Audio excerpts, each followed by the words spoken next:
సభాయ నమః అంటూ సభా సరస్సు నమస్కరిస్తూ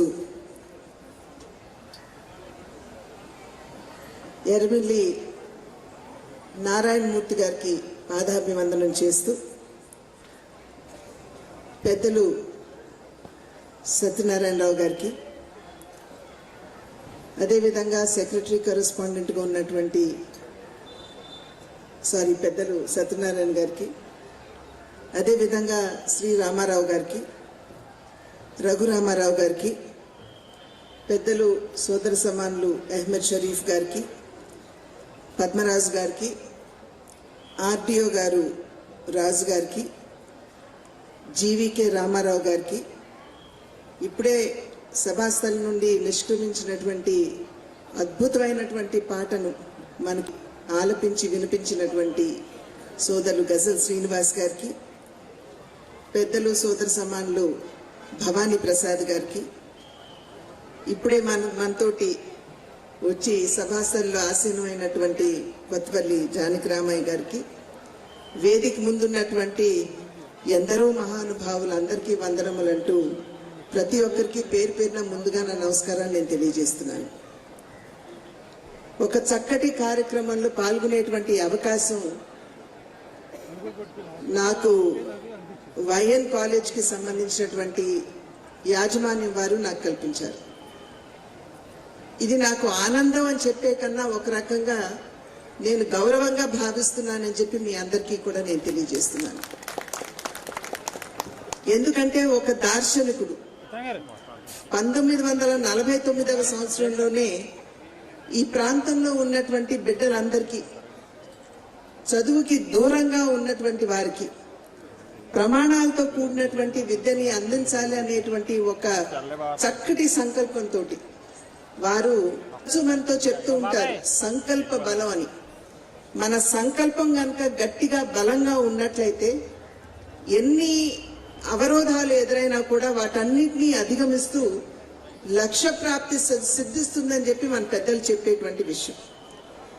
ఆనాడు పెద్దలు నారాయణమూర్తి గారి సంకల్పం అంత గట్టిగా మాత్రమే కాకుండా వారు ఎటువంటి లాభాపేక్ష లేకుండా బిడ్డలకి నాణ్యమైనటువంటి విద్యని అందించాలి అని చెప్పి భావించిన సందర్భంలోనే దినదిన ప్రవృద్ధిమానంగా ఇవాళ ఈ కళాశాల ఎదిగి ఈ స్థాయికి రావడమే మాత్రమే కాకుండా డీమ్డ్ యూనివర్సిటీకి ఎదగాలి అనేటువంటి స్థాయికి రావడం అన్నది నిజంగా మహానుభావుడి యొక్క కృషి ఫలితం.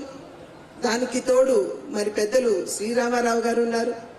ఇందాక చాలా మంది వక్తలు ఏ విధంగా సత్యనారాయణ గారు వారు కృషి చేశారో వారందరూ కూడా చెప్పడం జరిగింది. కనుక వారందరికీ మరి ఒక్కసారి నేను శిరస్సు వంచి నా నమస్కారాలు నేను తెలియజేస్తున్నాను. చాలా వరకు కూడా విద్యాదానం గొప్పది అని పెద్దలు చెప్తూ ఉంటారు.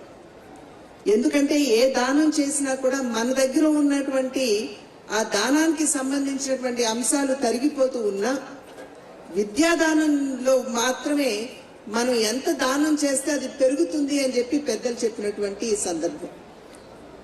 కనుక ఇవాళ ప్రమాణాలతో కూడినటువంటి విద్యని బిడ్డలకు అందిస్తున్నటువంటి సందర్భంలో ఎంతో మంది పూర్వ విద్యార్థులు ఉత్తమమైనటువంటి స్థానాలకి ఎదిగి ఇవాళ తిరిగి ఈ కళాశాలకి ఏమన్నా చెయ్యాలి అనేటువంటి భావన కలగడం అనేది ఇది నిజంగా చాలా ఉత్కృష్టమైనది అని చెప్పి నేను భావిస్తాను. ఇవాళ ఇప్పుడు సమాజంలో ఉన్నటువంటి పరిస్థితుల నేపథ్యంలో ఖచ్చితంగా మనం విద్య అన్న పదానాన్ని తిరిగి నిర్వచించుకోవాల్సినటువంటి అవసరం ఉన్నదేమో అని చాలా మంది భావిస్తూ ఉన్నటువంటి సందర్భం.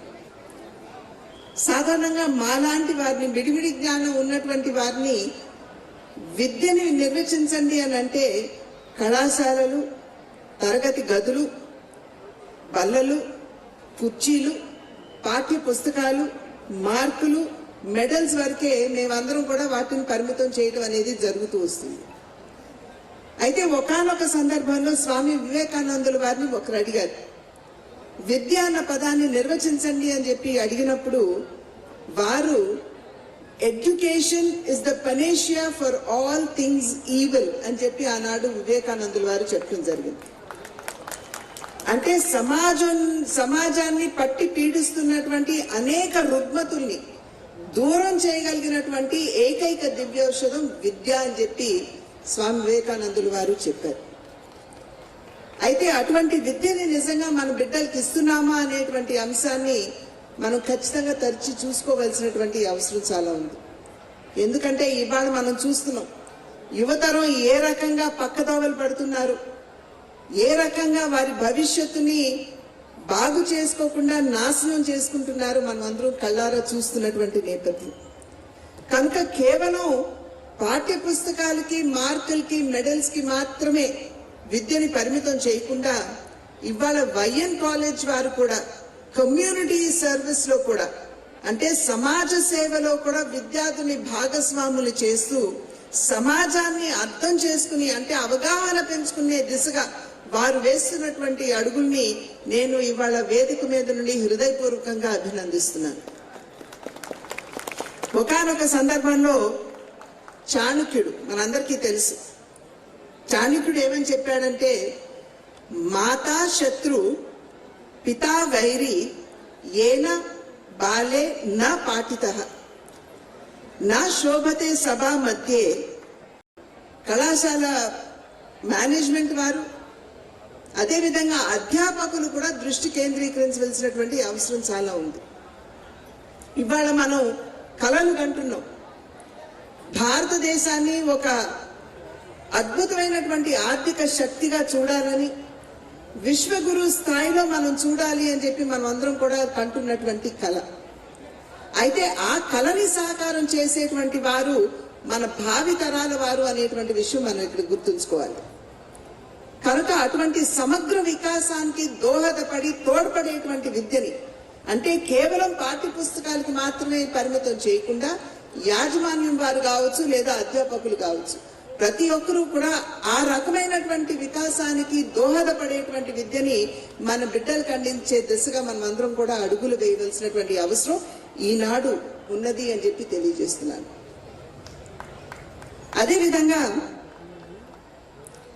ఒక పక్క గొప్ప ఆర్థిక శక్తి మన భారతదేశం అని భావించిన ఇవాళ భారతదేశాన్ని ఎదుర్కొనేటువంటి సవాళ్లు ఎన్నో. ఆ సవాల్ని అధిగమించడానికి కావలసినటువంటి పరిపుష్టి ఏదైతే ఉందో అది రాబోయే తరాల వారిలో మనం నింపగలిగితేనే వారు ముందుకు వచ్చి మన భారతదేశాన్ని అత్యుత్తమ స్థాయికి తీసుకెళ్లేటువంటి అవకాశం లేదు అనేటువంటి విషయాన్ని కూడా మనం అందరం కూడా గమనించవలసినటువంటి అవసరం చాలా ఉంది. కనుక ఆ సమగ్రమైనటువంటి విద్య అంటే సమాజంలో ఉన్నటువంటి స్థితిగతుల్ని అర్థం చేసుకోవడం, ఏవైతే సవాళ్లు మన దేశం మన సమాజం ఎదుర్కొంటున్నదో వాటిని అధిగమించేటువంటి ఆలోచన శక్తి కలిగినటువంటి భావి తరాల వారిని మనం నిర్మాణం చేయడం. మరి ఇవాళ చూస్తున్నాం, నేను ఇందాక చెప్పాను, కొత్త పుంతలు తొక్కుతూ మన యువతరం దారి మళ్లిపోతున్నటువంటి సందర్భంలో మన సంస్కృతిని గౌరవించేటువంటి భావితరాన్ని సృష్టింపజేయడం ఇవాళ మనం అందరం కూడా దృష్టి కేంద్రీకరించవలసినటువంటి అవసరం ఉన్నది అని చెప్పి నేను తెలియజేస్తున్నాను. కనుక విద్య అనేది కేవలం మార్కుల వరకు కళాశాలల వరకు పరిమితం చేయకుండా ఆ రకమైనటువంటి సమగ్రాభివృద్ధి ఏ విధంగా మనం బిడ్డలకి ఇస్తామో మనం అందరం కూడా ఆలోచించవలసినటువంటి అవసరం ఖచ్చితంగా మనకున్నది అని చెప్పి తెలియజేస్తున్నాను. ఏదైతే ఇందాక నేను చాణక్య నీతి నుండి ఒక వాక్యాన్ని నేను చెప్పాను, అదే చాణక్యుడు ఒకానొక సందర్భంలో చెప్పింది ఏమిటంటే స్వగృహే పూజ్యతే జ్యేష్ఠ స్వగ్రామే పూజ్యతే ప్రభుః స్వదేశే పూజ్యతే రాజా విద్వాన్ సర్వత్ర పూజ్యతే అని చెప్పి చాణక్యుడు చెప్పాడు. అంటే ఇంట్లో పెద్దవారిని, ఇంటికి పెద్దని ఖచ్చితంగా మనం గౌరవించుకుంటాం. ఒక గ్రామంలో గ్రామ పెద్దని మనం గౌరవించుకుంటాం. ఒక రాజ్యంలో రాజుని పూజించుకుంటాం. కానీ విద్యాధికుడు అనేటువంటి వాడు ఎవరైతే ఉన్నారో అతడు ఎక్కడికి వెళ్ళినా సరే సర్వత్రా ప్రతి ఒక్కరూ ఆయన్ని పూజిస్తారు, గౌరవిస్తారు అని చెప్పి చాణక్యుడు చెప్పినటువంటి వాక్యం. అటువంటి భావితరాన్ని ఎక్కడికి వెళ్ళినా కూడా గౌరవింపబడేటువంటి భావి తరాల్ని నిర్మాణం చేసుకోవాల్సినటువంటి ఆవశ్యకత ఖచ్చితంగా మన దేశానికి ఉన్నది అని చెప్పి తెలియజేస్తున్నాను. ఎందుకంటే మన దేశం చాలా గొప్పది. మన చరిత్ర కావచ్చు, మన సంస్కృతి కావచ్చు, అదేవిధంగా ఆంధ్ర రాష్ట్రానికి వస్తే మన భాష కావచ్చు, వీటన్నిటినీ కూడా గౌరవించుకుంటూ పరిరక్షించుకోవాల్సినటువంటి బాధ్యత మన మీద ఉన్నది. ప్రత్యేకించి భాషకి పెద్దపీట వేయవలసినటువంటి అవసరం కూడా నేడు ఉన్నది. ఎందుకంటే పాశ్చాత్య సంస్కృతి ఒరవడిలో మన బిడ్డలందరూ కొట్టుకుపోతున్నటువంటి నేపథ్యంలో మన సంస్కృతిని అర్థం చేసుకోవాలి, మన సంస్కృతిని గౌరవించాలి అని చెప్పి మనం కనుక భావించినట్లయితే భాష మీద ఎప్పుడైతే మన బిడ్డలకి పట్టు ఉంటుందో, భాషా పరిజ్ఞానం ఉంటుందో, ఖచ్చితంగా మన సంస్కృతిని మనం కాపాడుకున్న వారు అవుతామని చెప్పి మనం గమనించాలి. ఎందుకంటే సంస్కృతి అంటే అది కేవలం ఒక జన సమూహానికి సంబంధించినటువంటి విషయం కాదు. మన జీవన విధానం, మనం అనుసరించేటువంటి ఆచార వ్యవహారాలు, ఇవన్నీ కూడా సంస్కృతిలో భాగమే. ఇవన్నీ మన సాహిత్యంలో పొందుపరచబడి ఉన్నాయి అనేటువంటి విషయం మనందరికీ తెలుసు. కనుక ఎప్పుడైతే మన బిడ్డలకి భాష ప్రావీణ్యం ఉంటుందో, వారు ఎప్పుడైతే ఇటువంటి సాహిత్య పఠనం చేస్తారో, వారు మన సంస్కృతిని అర్థం చేసుకుని మన సంస్కృతిని గౌరవించేటువంటి అవకాశం ఉంటుందని చెప్పి మనం అందరం కూడా గమనించాలి. పెద్దలు గౌరవనీయులు వెంకయ్యనాయుడు గారు ఒకానొక సందర్భంలో చెప్పారు, మాతృభాష కళ్ళు లాంటివి, ఆంగ్ల భాష కళ్ళజోడు లాంటిది అని చెప్పి వారు చెప్పినటువంటి సందర్భం. కనుక మన కంటి చూపును మనం కోల్పోకుండా మన సంస్కృతిని గౌరవించుకుంటూ భాషా ప్రావీణ్యాన్ని సైతం మన బిడ్డలకి అందిస్తూ ముందుకు వెళ్ళినప్పుడే ఏదైతే కలగన్నామో మనం, ప్రతి భారతీయుడి కళ కవి ఇక్బాల్ అద్భుతంగా చెప్పారు. మనం ఎటువంటి భారతదేశాన్ని చూడాలి అని చెప్పి తపిస్తున్నామో దాని గురించి ఇక్బాల్ గారు చెప్తే ఏమన్నారంటే, సారే జహాं से अच्छा హిందూస్తా హమారా. అటువంటి భారతదేశాన్ని చూడాలంటే విద్య మాధ్యమంగా, అంటే ఇందాక నేను చెప్పినటువంటి సమగ్రమైనటువంటి విద్య మాధ్యమంగా మనం ఖచ్చితంగా ఆ కళ నెరవేర్చుకునేటువంటి అవకాశం ఉంటుంది అని చెప్పి తెలియజేస్తూ, మరి ఒక్కసారి ఎర్రమిల్లి నారాయణమూర్తి గారు ఎంత దార్శనికుడు అంటే, వారు విద్య మాధ్యమంగానే సమాజాన్ని బాగుపరచుకోవచ్చు, విద్య మాధ్యమంగానే మన దేశాన్ని ఉన్నత స్థాయికి తీసుకెళ్లేటువంటి అవకాశం ఉంటుంది.